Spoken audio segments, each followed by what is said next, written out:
بسم اللہ الرحمن الرحیم۔ اس سے پہلے ہمیں حج و عمرہ کی اصطلاحات یا ٹرمنالوجی پر پہلا پروگرام پیش کر چکے ہیں۔ اس میں ہم نے 7 کے قریب اصطلاحات بیان کی تھیں، تھوڑی تھوڑی تشریح کی تھی۔ اب ہم دوسرے پروگرام میں 8 سے لے کر 20 تک اصطلاحات کا ذکر کریں گے اور آپ کے سامنے پیش کریں گے۔ 8ویں اصطلاح یا ٹرم ہے مطاف۔ مطاف وہ جگہ جہاں طواف کا عمل بجا لایا جاتا ہے، اور یوں تو خانہ کعبہ کے قریب ترین ہی کیا جاتا ہے، لیکن پوری مسجد حرام بھی مطاف ہی میں شامل ہے۔ اور نمبر 9 استلام۔ حجر اسود کو بوسہ دینا یا اشارے سے جملہ استلام کہلاتا ہے۔ بھیڑ اور رش کے دنوں میں اشارے سے اسلام کرنا افضل کہا گیا ہے۔ اور نمبر 10 پہ ہے شوط۔ شوط کہتے ہیں چکر کو بیت اللہ کے طواف کے دوران لگائے جانے والا ایک چکر۔ ایک شوط ہوتا ہے، 7 اشواط ہوتے ہیں یا 7 چکر ہوتے ہیں۔ ایک طواف میں کم از کم 7 چکر لگانا ضروری ہے۔ طواف مکمل تب ہوتا ہے جب اس میں 7 اشواط یا 7 چکر لگائے جائیں۔ ہر چکر کی ابتدا حجر اسود سے ہوتی ہے، اور اسی شوط یا اسی چکر کی آخر بھی حجر اسود ہی کے پر آ کر ہوتی ہے۔ اور اس کے بعد ہے ہل۔ نمبر 11 پہ ہل۔ وہ کام جو عازم حج و عمرہ کو احرام باندھ کر کرنے میں کوئی شرعی امر مانے نہ ہو، وہ ہل ہے۔ ہر وہ کام جو حالت احرام میں کیے جا سکے وہ ہل ہے۔ مکہ مکرمہ اور اس کے گرد گرد وہ مقام جو 5 میقات کے اندر ہیں، حدود حرم کے بالکل کے باہر لیکن میقات کی حدود کے اندر رہنے والے کو اہل ہل بھی کہا جاتا ہے۔ اور یہ ہل کا جو اب آ گیا احرام۔ احرام کیا ہے؟ ایسے جائز کام جو احرام حج و عمرہ کی پابندی کی ضمن میں ناجائز قرار پاتے ہیں، وہ ایسے کام جو حرم کی تقدیس کی وجہ سے کرنے ممنوع ہیں، وہ حرام ہیں۔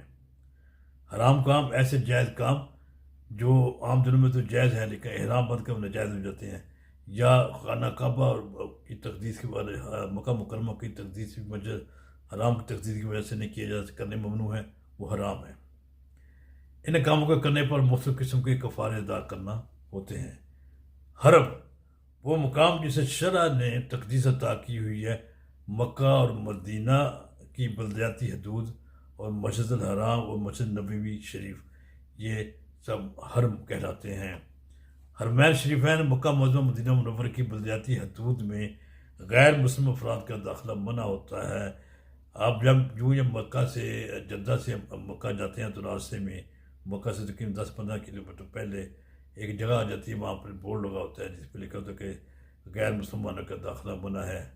تو وہاں سے حدود حرم شروع ہو جاتی ہیں۔ ایسے مدینہ کی شریف سے آتے ہوئے بھی ہوتا ہے، ہر طرف سے ہوتا ہے۔ تو یہ ان دونوں مقدس شہروں کی حرمت کی وجہ سے ہے، یہ حرم کہلاتے ہیں۔ ان کی باقاعدہ نشاندہی کر دی گئی ہے۔ مکہ اور مدینہ شریف کی حدود کے اندر بسنے والوں کو اہل حرم کہتے ہیں۔ اہل حرم کون ہے؟ جو مکہ اور مدینہ کی حدود بلدیاتی حدود کے اندر رہتے ہیں، وہ اہل حرم کہلاتی ہے۔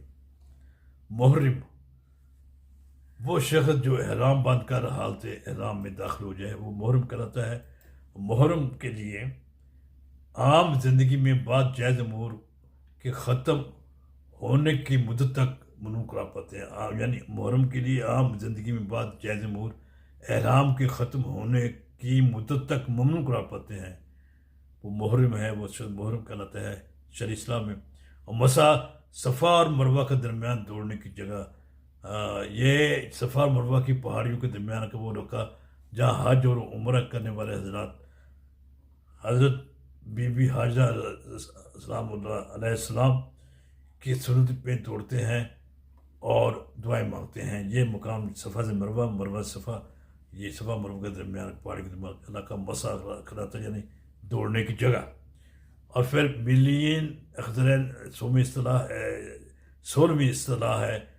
نمبر 16 ہے صفا اور مروہ کے پہاڑی پر 2 سبز روشنی والے ستون ہیں۔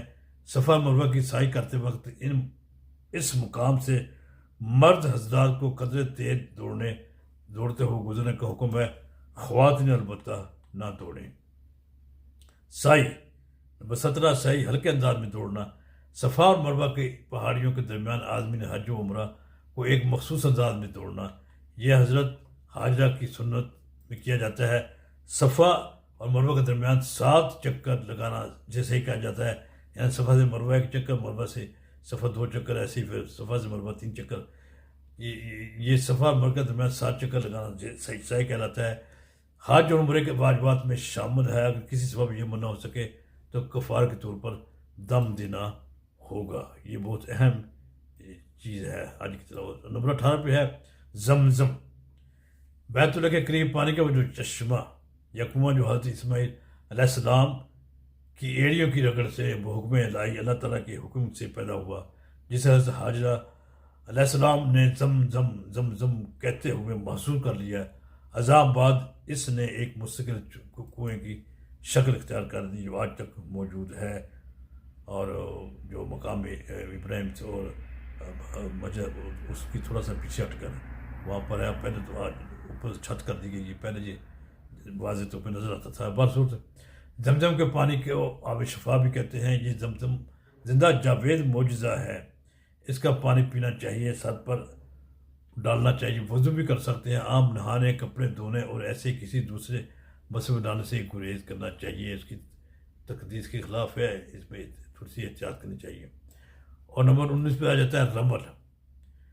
رمل مرد حضرات کا حالت احرام میں طواف کے پہلے 3 چکروں میں قدر سینہ تار کر اور پاؤں اکڑ کر اور پاؤں اٹھا کر چلنا رمل کہلاتا ہے. یہ عمل مرد حضرات کے لیے سنت ہے، عورتیں اس عمل سے مستثنیٰ ہیں، عورتوں کو یہ کرنے کی ضرورت نہیں ہے.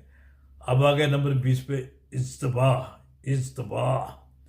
مرد حضرات کا حالت احرام میں طواف کرنے کے شروع ہی سے طواف کے 7 چکروں میں دایاں کندھا ننگا اور بائیں کندھے کو احرام کی چادر سے ڈھانپ کر طواف کرنا یہ اجتباء کہلاتا ہے. یہ عمل مرد حضرات کے لیے سنت ہے، عورتیں اس عمل سے مستثنیٰ ہیں. یہ عمل صرف طواف کے درمیان ہی ہوگا. طواف کے بعد دونوں کندھے ڈھک کر طواف کے نفل ادا کرنے ہوں گے. یہ اب تک ہم 2 پروگرام میں 20 اصطلاحات یا 20 ٹرمنالوجیز ہم حج عمر کی بیان کر چکے ہیں. اب تیسرے پروگرام میں انشاءاللہ ہم 21ویں اصطلاح سے شروع کریں گے اور مزید بیان کریں گے. اجازت دیجیے. والسلام علیکم.